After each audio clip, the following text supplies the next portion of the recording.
Our series, Pay Attention, looks at how to retrain our focus and recapture our attention under the bombardment of technology and information that distracts us. The average person scrolls through 300 feet of mobile content a day. That's about the equivalent of a football field. We wanted to explore some of the ways people are trying to short-circuit the noise from the mundane to the extreme. That's how I ended up floating in a sensory deprivation tank in Tulsa, Oklahoma. Floating in less than a foot of water, buoyed by 2,000 pounds of salt, I'm weightless. I'm unsure where my limbs end and the water starts, and at some point I lose myself, never falling asleep, but moving into a state of a clear but empty mind. Sensory deprivation. It's about as far as I can get from the chirpy world of breaking news, social media, email, and the rest of what pinballs through our heads in. Cue John. All the distractions that are in this world are not in the tank. For the past 6 months, entrepreneur Scott McKenzie has floated 3 to 6 times a week in Southern California. To have that nothingness and be forced to just decompress, there's something revitalizing about it. McKenzie says that nothingness has opened up his mind to new business ideas. What it does is it keeps me more focused. You realize, wow, like my mind had like a whole reboot. Around since the 50s, floating is now resurfacing as an alternative therapy for physical and mental health. Elite athletes like Golden State Warrior Stephen Curry claim it helps with mental focus. It's the only place that I've found in this world that you can eliminate all the senses, basically. To be able to try to master your thoughts, you rarely ever find an opportunity to do that.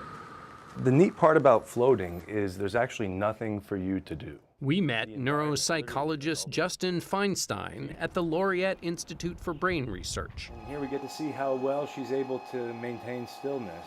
He studies the impact of flotation therapy on patients with anxiety disorders and PTSD. Welcome to our open float room. We created a room around the pool that was built to be soundproof, light-proof, temperature-controlled. In fact, we're trying to match the temperature of the water to the temperature of your skin. Okay. Which is a few degrees cooler than core, so about 95 degrees. He is one of the few scientists researching floating, which is how I ended up here in Tulsa, Oklahoma. We're going to turn you into a bionic man. Just do this.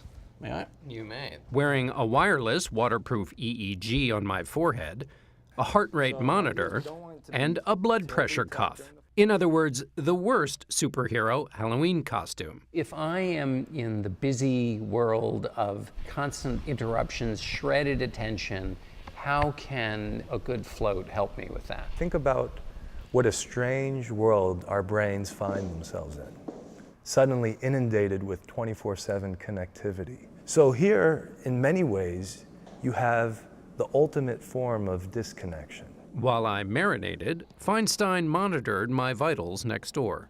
My heart rate dropped by 20 beats a minute, and my blood pressure dropped more than 20 points.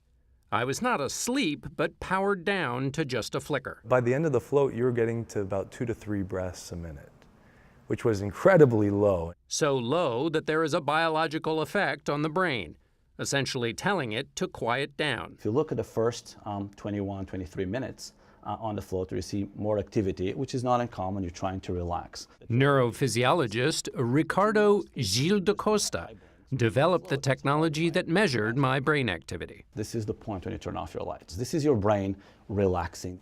After 65 minutes of floating in silent darkness, I was relaxed but also energized, and I had totally lost track of time. I could go for that every day. I don't think my office can fit that, but that would be great. An hour in the tank, however, is not for everyone. Some people might find that very restful.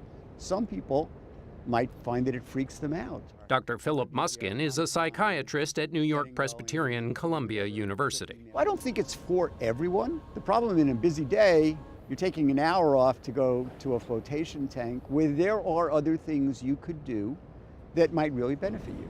Can the process of taking these breaks, emptying your mind, help me control my attention? Yes. Attention is a biological phenomenon. When you empty your mind, be that by breath, flotation, meditation, exercise, it works by allowing our brains to do some discharge of the junk and let us go back to work.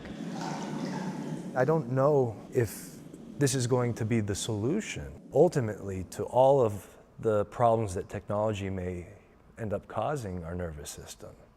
But it seems like a very simple way to at least give a respite. Feinstein is in the middle of his research. It's still experimental. The big discovery would be if those who use a float tank become so familiar with its quietude that they can access it even when they're not in the tank. I thought it was very cool. It seems like the ultimate in meditation. I didn't like the part where the top, though, comes down on you. I think that would creep me out a little bit. It's so dark. The second time I did it, I just kept my eyes open, and you can't see anything. And I'm thinking next time wear your Speedo. That will really enhance the experience. because because I think less clothes in there, the better. I really do. When I did the second time, you're not wearing anything at all. Yeah, I could get that. You can find out more about the experience, Picture that, including, ladies and gentlemen. I'm not going to be able to get this picture out of my mind. including what it's like to keep your eyes open for an hour in total darkness by visiting CBSThisMorning.com. I liked it a lot.